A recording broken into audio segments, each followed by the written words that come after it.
From Studio 3 at Buzz TV, it's The Horse's Mouth with Tom McManus.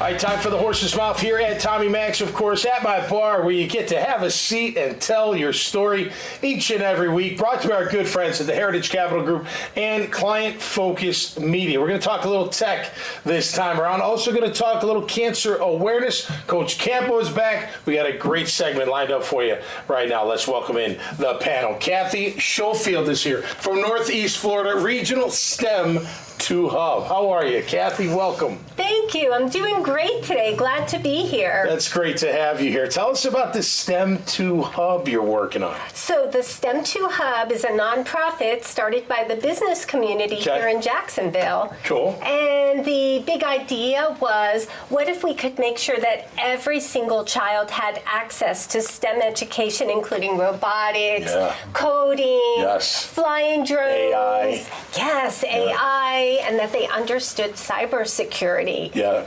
absolutely. So those are our focus areas. So getting them into public schools, basically, or all schools, to try to adopt and give our kids another option of education. Absolutely. Yeah. Yep. Kind of you think about all the trade going on. That's one that's going to continue to evolve. Absolutely. And you know, a lot of times we've looked like, oh, the trades, oh, those kids aren't college ready. Yeah. But let me tell you, there's kids coming out of high school right here in Duval County getting $80,000 a year jobs, 18 years old, with their high school diploma and a certificate in cybersecurity. That's NIL money without putting your body at risk. Exactly, yes, Absolutely. exactly. Fantastic. Yeah, thanks. That's great. Thanks. Great to have you on the show. Coach Campo's back. How are you? Hey, Tom. I'm good. So I was trying to figure this out while I was doing the intro. STEM.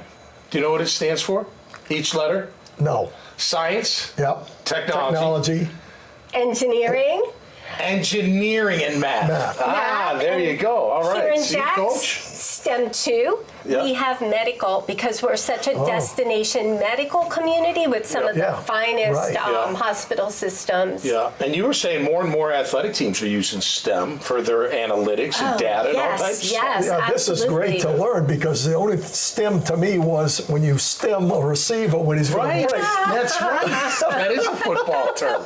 Or stem the front, right? Yeah, stem the front, move the front. Exactly. Well, we want to show the front that there's more to STEM than that. Absolutely. That's great, Kathy. No doubt. Arthur Bendolph is here from Coif Incorporated. Yes. Welcome to the show. How are you? I'm amazing. I'm here representing ACOF, a nonprofit focusing on prostate awareness and to reduce the stigma.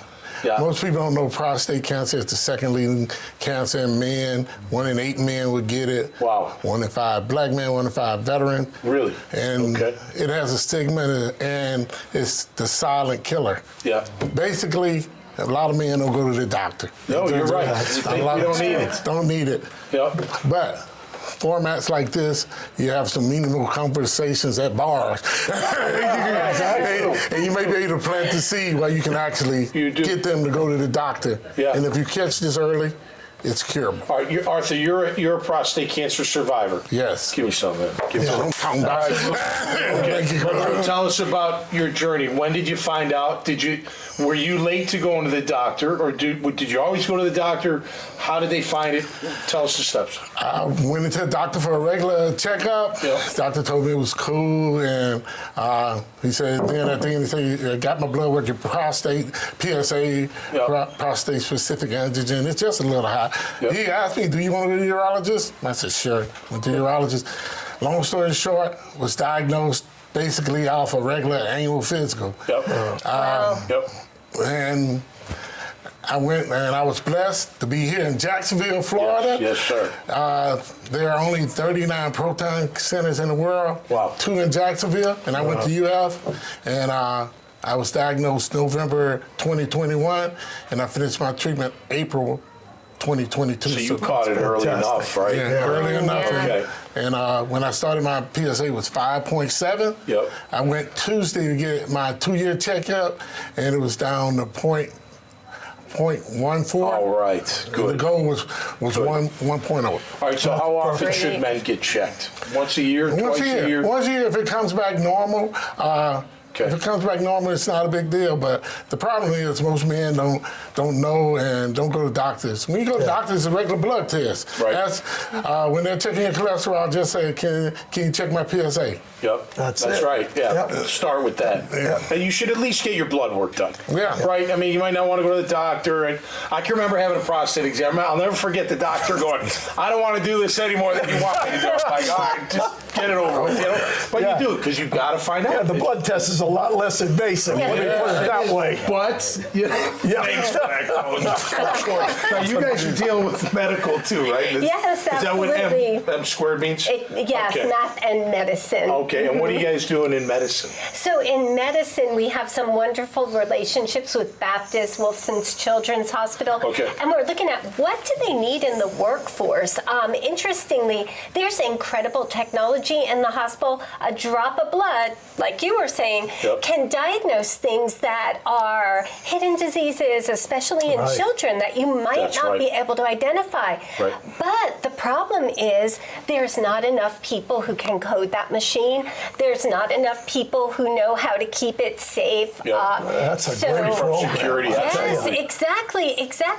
So what we're doing is trying to make the next team of cyber heroes, of kids who understand how to use AI to help us cure more diseases and to help us identify and treat people. That's great. Fantastic. Yeah. You know what's great about this show is we're always helping people. Absolutely. Right? Yes. You're going through your why, what you've been through, and you're here to help her. You keep up doing the Lord's work, man. It's good. Absolutely. Good job. You took what you did, went through it. Now you're trying to spread awareness to make sure no man has to go through it like you did. All right. Thanks so much, guys, for being here. Really appreciate it, Coach. Yep. Always a pleasure. Make sure you check out their great profiles, this conversation, and many, many others at the dailynewsnetwork.com website. Until next time, stay safe and be cool and get your regular checkups. No doubt about that. Until next time, right here on The Horse's Mouth. Cheers. The team at Heritage Capital Group is special because it's a collection of people across the spectrum. We have people who have been in the shoes of owners that are looking to buy and sell, and professionals that have executed transactions helping buy and sell companies for decades. I think when you talk to us, see what our experience is, see what our skills are, see the reach that we have, you will be very happy with the recommendation.